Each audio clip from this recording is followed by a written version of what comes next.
Rabu. Silakan ke depan. Mari kita bersatu doa. Amin. Dibuat dulu ya. Iya, biar Anwar Samuel Halawa. ada Bu. Rika Sejaya Halawa. Halo. Rizky Sendordia.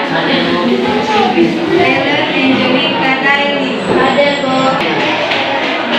Jadi ya anak-anak, sekarang hari ini kita akan belajar atau kita akan belajar presentasi. Ada pengunjung kepada kita hari ini.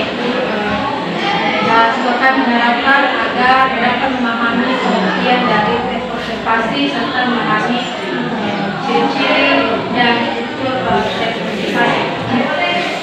Agar tujuan kepala kita pada hari ini dapat tercapai, ada pun beberapa kegiatan yang kita lakukan hari ini, yaitu membaca contoh tes observasi serta sesi tanya jawab. Apakah kalian siap hari ini? Oke, silakan perhatikan teks yang ibu tulis di atas. Coba kalian perhatikan dan coba kalian amati serta informasi yang kalian sampaikan dalam teks tersebut.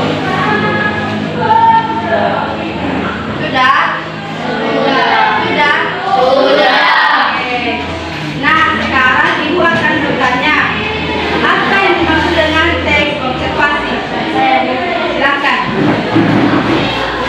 Teks observasi adalah teks yang berisi hasil pengamatan terhadap objek secara sistematis dan berdasarkan fakta. Bagus sekali, tepuk tangan.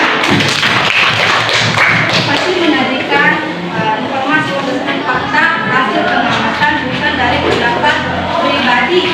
Jadi isinya sesuai fakta ya, bukan dari kalangan atau opini. Nah, ada pun ciri-cirinya yaitu bersifat objektif, sesuai fakta yang kami dapatkan. Tidak disamakan pribadi, intinya bukan karangan kita sendiri, tetapi harus sesuai fakta dari pengamatan kita sendiri. Kedua, secara sistematis menjelaskan informasi umum ke khusus, menggunakan bahasa baku dan fokus pada satu objek yang diamati. Misalnya kalau kita fokus, contohnya kita amati huruf. Jadi yang kita ceritakan harus tentang huruf ya, tidak boleh diceritakan yang lain. Oke, sekarang coba siapa di ujung? Coba bacakan sama kita contoh teks observasi. Silakan berdiri. Contoh teks observasi. Judul kucing. Kucing adalah hewan mamalia yang sering dipelihara oleh manusia. Kucing termasuk hewan karnivora yang memiliki tubuh berbulu halus. Kucing memiliki 4 kaki, 2 telinga dan ekor. Matanya tajam dan mampu melihat dengan baik pada malam hari.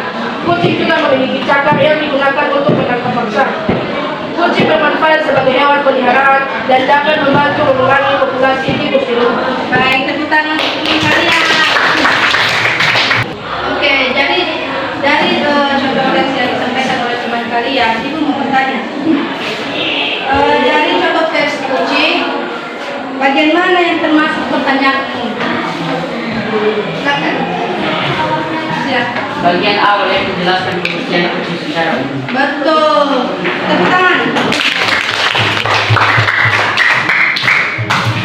Kenapa teks observasi harus berdasarkan fakta? Kamu silakan. Supaya informasi yang kita sampaikan benar dan dipercaya. Betul sekali. Anak-anak sudah paham apa itu tes observasi, ciri-ciri dan strukturnya. Nah, yang menjadi kesimpulan pembelajaran kita pada hari ini yaitu teks observasi adalah teks yang dibuat dari hasil pengamatan nyata disusun dengan rapi dan berisi fakta. Dengan memahami teks ini, kalian bisa belajar menggunakan informasi secara lanjut. Ada pertanyaan? Iya. Sekarang ibu bertanya, sebutkan ciri-ciri teks observasi. Silakan. Oke, silakan berdiri. Ciri teks observasi. 1. Berimbang, objektif, sesuai fakta, tidak ditambah pendapat pribadi. 2. Disusun secara sistematis